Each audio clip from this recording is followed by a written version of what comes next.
c'est vendredi. Non, mais on a-tu eu une belle semaine? On va souhaiter que la fin de semaine soit aussi belle, même si on prévoit quand même quelques averses. On va en profiter parce qu'il y a beaucoup d'activités, énormément de choses à faire chez nous.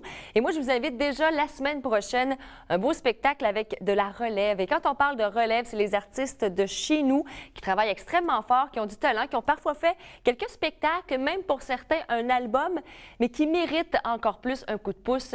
C'est la tournée Jouer dans le trafic. J'ai rencontré d'ailleurs Éric Laure de Culture Mauricie et l'un de ces artistes que vous connaissez, Samuel Tellen.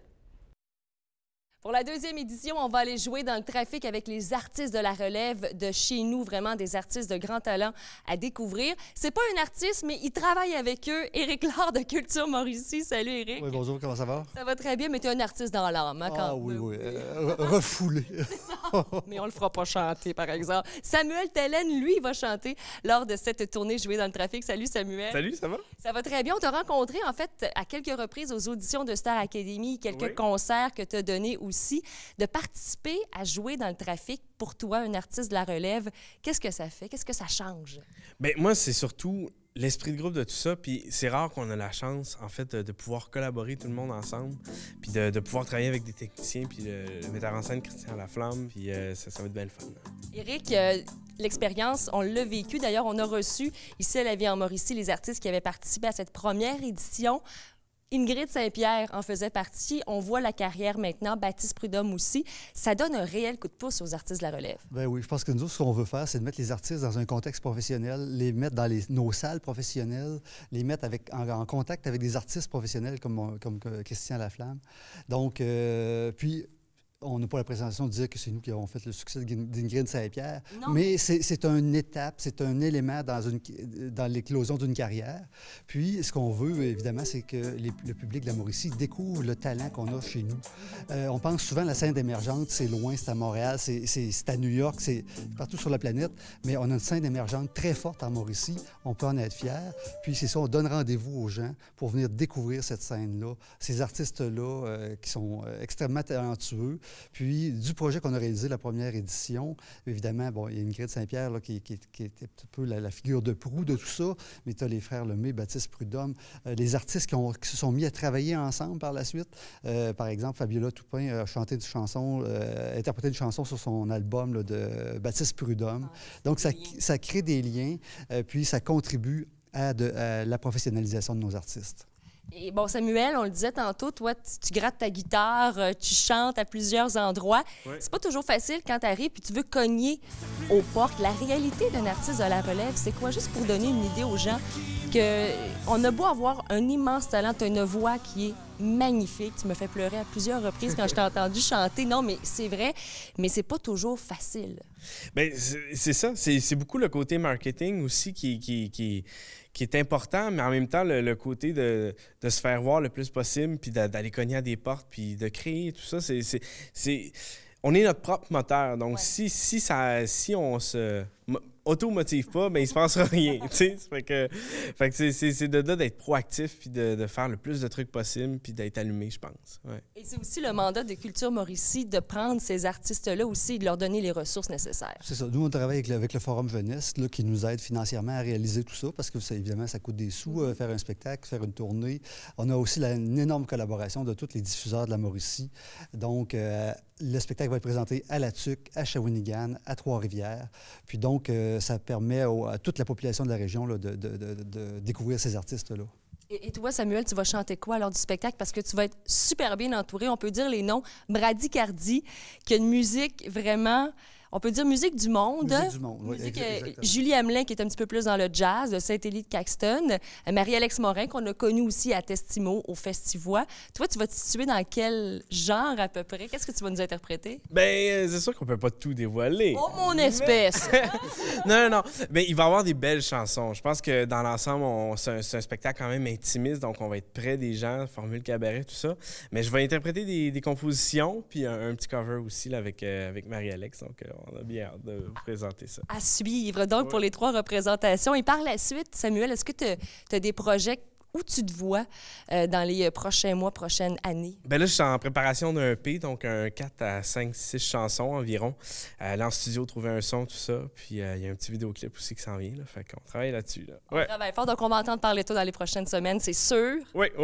Ben, dans les prochains mois. Oui. Donc, on va dire dans les prochains mois. On va lui donner une petite chance quand même. Et on rappelle les dates. Éric, ça commence la semaine prochaine, le 30 mars. Oui, à Shawinigan, le 31 à la Maison de la Culture à Trois-Rivières et le 5 avril au complexe culturel Félix-Leclerc à La Tuque. Donc, une belle tournée et on va aller jouer dans le trafic avec vous. Merci beaucoup et bravo pour l'initiative. Et vous saluerez les artistes aussi qui seront avec vous parce que ça va vraiment être un bon spectacle à voir. Merci. Merci. Oui, puis c'est une autre façon aussi d'encourager, donner un coup de pouce aux artistes de chez nous. Et quand je dis encourager, ça ne veut pas juste leur dire « Go, t'es capable! » mais d'acheter leur album, d'aller voir leur spectacle. Mon Dieu, j'ai eu un relent de Jean-Marc Chaput, là. Sacrifice! Donc, encourager ces artistes et aller aussi sur le site de Culture Mauricie pour les découvrir. Il y a un répertoire également dans les différentes catégories, autant art de la scène, musique et littérature. Restez là parce que le vendredi, je vous dis qu'on en profite ici à La Vie en Mauricie avec les suggestions de Marc-André de la SAQ.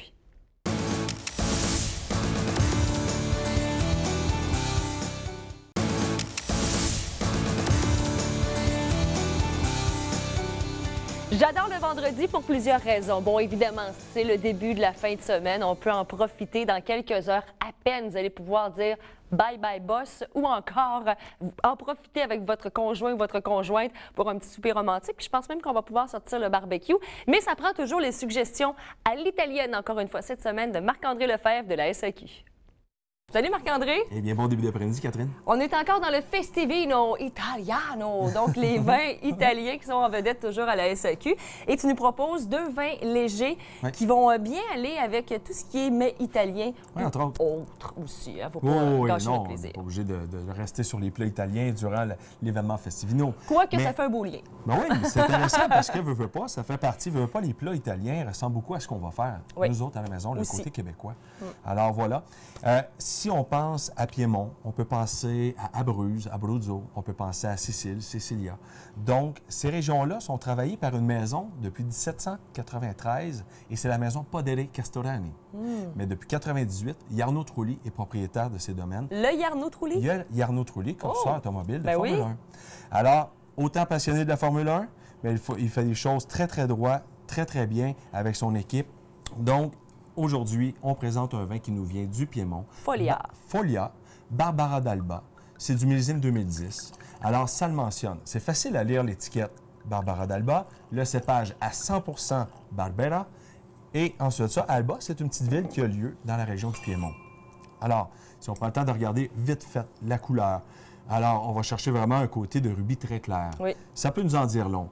Ce qui nous amène automatiquement un caractère léger aux arômes qui nous rappelle le petit côté, la violette, le petit côté de framboise. La cerise est très présente, mais vraiment de quoi qui est simple et pas compliqué. Quand on prend le temps de le déguster, vas-y, puis tu vas voir vraiment une présence d'acidité, c'est coulant et facile à boire encore là. Mais moi, je te dirais que tous les vins sont assez faciles à boire. J'ai pas trop de difficultés, ça rentre assez bien, merci. Mais non, très léger. Peut-être plus léger que les autres. Oui, non, mais effectivement, on sent que... Regarde la présence d'acidité dans le bas, sur le côté de la langue, on va vraiment chercher une acidité. Ça revient pas trop, oui. Fait que voilà, c'est coulant, c'est souple. Alors, le petit fruit rouge en rétro-olfaction, facile à associer. Donc, on parle de plats légers, donc les pâtes, sauce tomatée, le petit côté petite pizza fine. Non, j'ai pas été trop loin. Bravo, Marc-André! Je m'attendais à, je sais pas, moi, un carré d'agneau, caviar. Non, pas cette semaine. On n'est pas dans le thème. Non, OK. Alors, par la suite, on peut aller chercher aussi les gens qui veulent avoir le côté léger. OK, entrée, terrine, fromage à la croûte lavée. Ça peut bien aller. Ça peut être très, très bien. Génial. Voilà. On continue avec le second, qui est effectivement de la même maison. Et je dois le dire, tu sais, souvent les filles, on va regarder les étiquettes. Il ne faut pas faire ça habituellement parce que ça ne veut pas dire qu'un vin est bon si l'étiquette est belle. Mais celle-là, je l'aime beaucoup. Oui, puis dès que je la vois à la SAQ, je trouve que ça attire le regard aussi. Maintenant, est-ce qu'à l'intérieur est aussi bon que l'étiquette est belle? Tout comme le producteur, Jarno Trulli. Alors, un produit qui est si bien fait, on est en Sicile. Il est qui au Jarno Trulli, tu sais, qu'est-ce que tu veux? Là, ça, c'est pas On aime ça, les Italiens! Alors, il s'appelle Piccio. Piccio, Syrah, 100%. Sicile. Donc, on va chercher vraiment le petit caractère, vraiment à la base, une petite note un petit peu plus intense sur la couleur. On va chercher une Syrah qui va nous présenter... Je veux qu'on montre la différence entre les deux parce qu'on le voit. Je ne sais pas si à la caméra, on peut bien le voir, mais c'est vrai qu'ici...